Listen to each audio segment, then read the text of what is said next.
Preconceito, um tema muito importante, já que tem emergido tanto nesses tempos de redes sociais, nesses tempos de radicalização de posturas, que, aliás, era previsto que, sob pressão e sem amarras sociais, características desse fim dos tempos ou da transição planetária, pudesse emergir de todos nós as nossas sombras. E também era facilmente previsível que uns projetassem as sombras sobre os outros nessa ânsia de buscar o seu lugar ao sol, independente do problema que a gente gere sobre os outros. Buscar o nosso sol sem perceber aonde e em quem estamos projetando nossas sombras e as consequências disso tem sido o nosso mal. Jung diz que o melhor trabalho político, social, espiritual que se pode fazer é deixar de projetar nossas sombras sobre os outros. Veja só. Nessa passagem do Evangelho de hoje emergiu esse tema do preconceito de que forma? Conta o evangelista assim, lá em Mateus 27, versículos 55 e 56. E estavam ali, olhando de longe, muitas mulheres que tinham seguido Jesus desde a Galileia para o servir, entre as quais estavam Maria Madalena e Maria, mãe de Tiago e de José, e a mãe dos filhos de Zebedeu. Olha que interessante. É inegável, qualquer leitura atenta dos evangelhos vai perceber que as mulheres são colocadas em segundo plano. Mas por que isso acontece?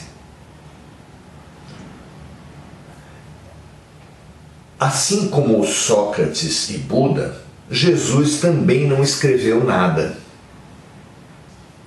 E, assim sendo, os seus discípulos que ficaram com essa incumbência de registrar o seu legado, tendo feito ainda por cima depois de vários anos, inevitavelmente distorceram a sua mensagem, como uma luz que precisa passar por vários vidros grossos, sujos, coloridos, vai acabar distorcida, inevitavelmente.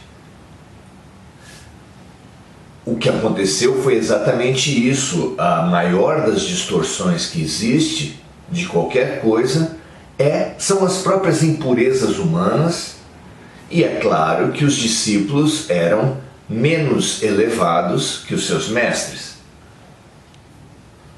No caso específico que a gente está conversando, as mulheres que tiveram um papel subalterno, um papel irrelevante nos relatos evangélicos, deveriam suscitar um espanto no leitor. Mas quando ele contextualiza, ele percebe que os discípulos que registraram eram escravos do seu tempo.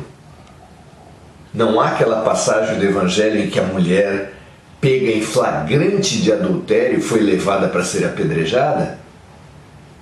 A pergunta que emerge é: como uma mulher pode ser pega em flagrante de adultério sem estar em parceria com um homem? E por quê? Consequentemente, por quê? Só a mulher foi colocada a julgamento.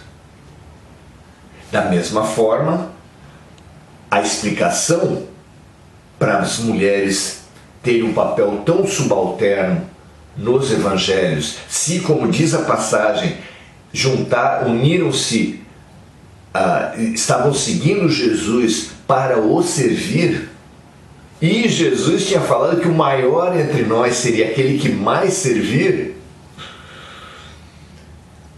O papel subalterno só se explica por terem sido só homens que fizeram relato dos evangelhos, pelo preconceito do seu tempo, porque discípulos não têm o grau de iluminação dos mestres. Jesus, diferentemente disso, escolheu as mulheres como sendo aquelas que o veriam primeiro após a sua morte. Ele sabia claramente da importância delas e atribuía a elas essa mesma importância, independente da posição social, porque entre aquelas que o seguiam havia Joana de Cusa, que era esposa de um intendente de alta posição, enquanto que havia também Maria Madalena, que havia colocado a sua beleza dentro de um projeto de obtenção de dinheiro, sem tantos pruridos éticos. Mas as mulheres em si se caracterizaram pelo mais alto grau de postura na elevação espiritual, segundo Jesus, que é o serviço. Que nós percebamos isso, que da mesma forma como os discípulos foram preconceituosos, e isso não é nenhuma acusação, quem não tiver preconceito que atire a primeira pedra, não é mesmo? Mas assim como eles tiveram e não perceberam, e não percebendo excluíram, nós também precisamos olhar para nós mesmos, porque o Evangelho sempre serve para nós refletirmos sobre nós e pensarmos: e o meu preconceito, aonde está? Já não é nem perguntar se eu tenho ou não tenho. Os meus preconceitos aonde estão? Como tem agido em minha vida? O que fazer para bem percebê-los, até que eu possa neutralizá-los e superá-los pela compaixão, pela fraternidade, pelo amor. Porque é pela compaixão, colocando-nos no lugar dos outros, que nós um dia vamos perceber o que a mensagem espiritual, que a perspectiva espiritual já nos informa há tanto tempo. Nós não somos brancos, nem negros, nem amarelos. Nós não somos brasileiros, nem japoneses. Nós não somos ricos nem pobres, nós não somos homens ou mulheres, são apenas condições momentâneas, vestidos precários que nós usamos para o agora, mas que na eternidade o que nós realmente somos é espíritos. Essas condições às quais nós nos apegamos, nos aferramos, competimos e guerreamos, são meras condições momentâneas. E assim, deixar dessa superficialidade e vivendo o nosso essencial, rumo à nossa essência de amor, não haverá mais espaço para o preconceito. Que assim seja o quanto antes, que assim seja a partir de agora. Paz na terra aos homens de boa vontade. Um grande abraço e até a próxima.